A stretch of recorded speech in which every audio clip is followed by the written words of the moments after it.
Puis en plus, Kirikou, au-delà de la qualité du film, c'est un marqueur pour le cinéma d'animation français en fait.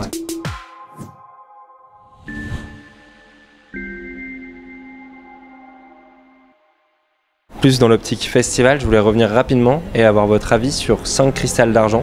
Le premier, c'est le premier prix non européen du festival en 95, c'est Porco Rosso et la reconnaissance de Miyazaki. Je préfère encore être un cochon décadent qu'un fasciste. Porco Rosso. Alors ça, moi c'est un de mes films préférés, donc incroyable. tu tombes en plein dedans. Et puis, à l'époque, on a commencé à mettre la main sur les premières VHS de Miyazaki et tout, ça, et que les films après ont commencé plus progressivement à sortir en salle, c'est vrai que ça a été une révolution. Hein. C'est une référence incroyable, un imaginaire, c'est une culture différente de la nôtre, mais en fait on plonge complètement dans son univers. Non, puis ce qui est dingue avec Miyazaki, c'est que c'est une culture différente, mais en même temps c'est une universalité qui est complètement dingue. C'est-à-dire que c'est à mon sens ce qui fait les grands auteurs, c'est de pouvoir s'adresser à tout le monde.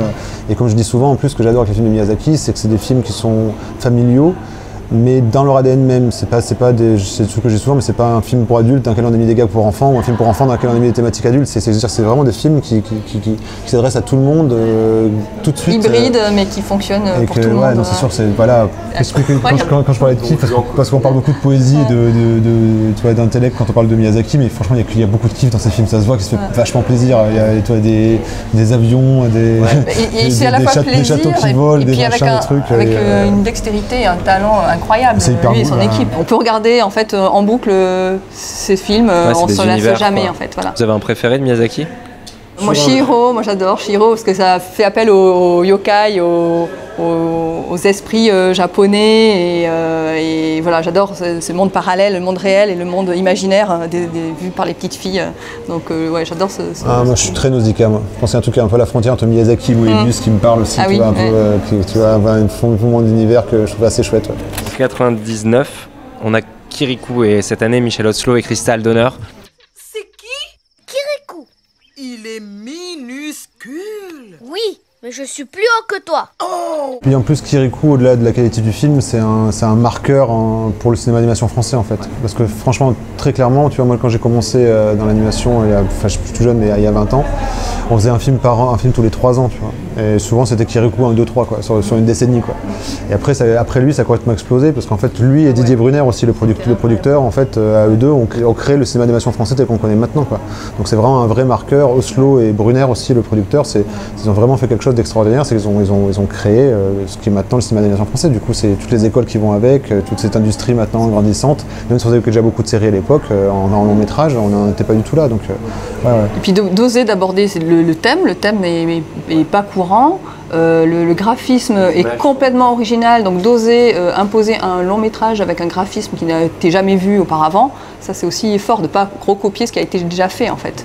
Donc c'est vrai que c'était une claque aussi quand il est sorti. Ouais. Ensuite en 2009, il y a eu le seul ex-aequo de l'histoire du festival, entre deux films qui sont Marie et Max et Coraline. Tout ça n'est qu'un piège. Tu pourras sortir quand tu seras devenue une fille affectueuse.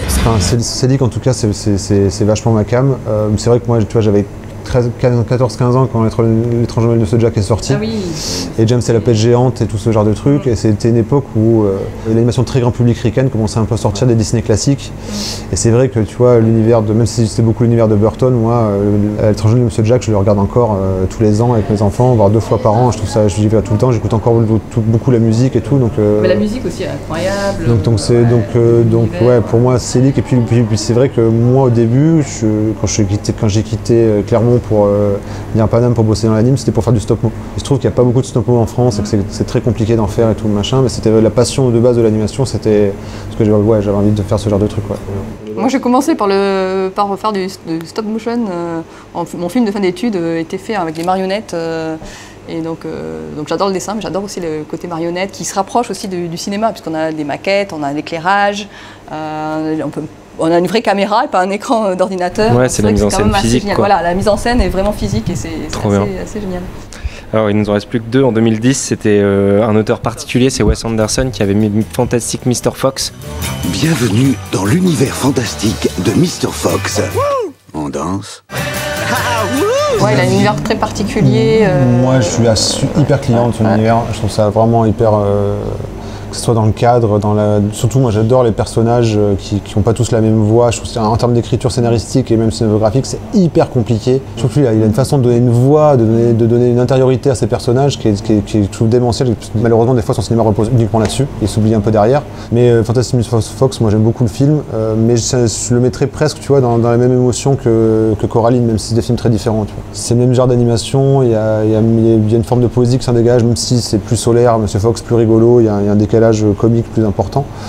C'est des films qui se ressemblent assez, je trouve. Et puis il y a eu un travail de mise en scène qui est complètement original, qui est vraiment, on reconnaît tout de suite sa patte. Cette symétrie, le ton aussi. Le ton, puis l'accompagnement que Desplat fait aussi, c'est ce qui est assez magique. Hein. La BO, moi je l'écoute encore régulièrement.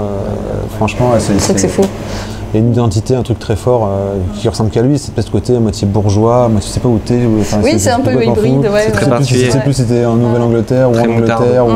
Je me demande comment un mec du Texas se construit cet imaginaire-là. À travers les bouquins, à travers les machins, comment il en est arrivé là, le mec, ça me fascine en fait, presque plus que son cinéma des fois. Je suis d'accord.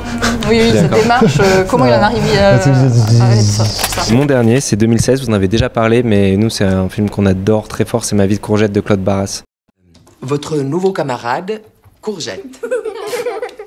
Moi, je dirais plutôt patate vu sa tête. Simon, ça suffit. Ah bah oui, Claude Barras, il est beaucoup d'ailleurs, j'ai assisté à une programmation de ses courts-métrages, certains que je n'avais pas vus. Donc c'était vraiment l'occasion, justement, le festival sert aussi à ça, à découvrir des films, même anciens, qu'on ne peut pas voir. Et donc j'ai découvert des courts-métrages assez noirs, celui avec où il change des têtes et tout, là, c'est assez génial. Il a un univers incroyable et voilà, qu'il ait réussi à faire un long métrage, parce que c'est pas forcément évident. Il a fait tellement de cours avant d'arriver à créer cet univers et à réaliser le film. Et puis le côté aussi noir, quoi, voilà, très noir et qui passe super bien.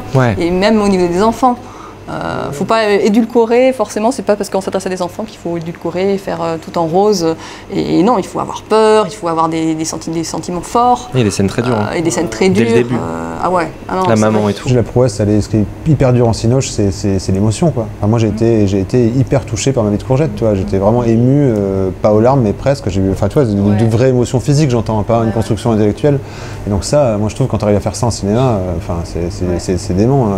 Et puis en plus, avec lui, tu vois, peu d'artifice, parce que c'est très brut comme cinéma, tu vois. C'est hyper simple. Très minimaliste, très peu de son aussi, il n'y a pas beaucoup de béquilles de musique non plus. Il n'y a pas beaucoup de mouvements de caméra, c'est très plan fixe aussi. C'est très brut comme cinéma, et il arrive vraiment à te coller une émotion avec vraiment peu de choses, et ça c'est magistral, quoi, franchement. Puis on sent la sincérité derrière, c'est ça qui me touche aussi, moi je pense, en tant que réalisateur. Après je sais pas de quelle manière il a été accompagné par Siama dans le scénar, parce qu'elle est quand même assez douée pour écrire. Je sais pas si elle était présente sur le tournage aussi ou pas, mais en tout cas, j'ai hâte de voir Sauvage, son prochain film. J'ai hâte de voir tout ce qu'il va faire après, parce que c'est un mec qui est chouette, hein, franchement. Super.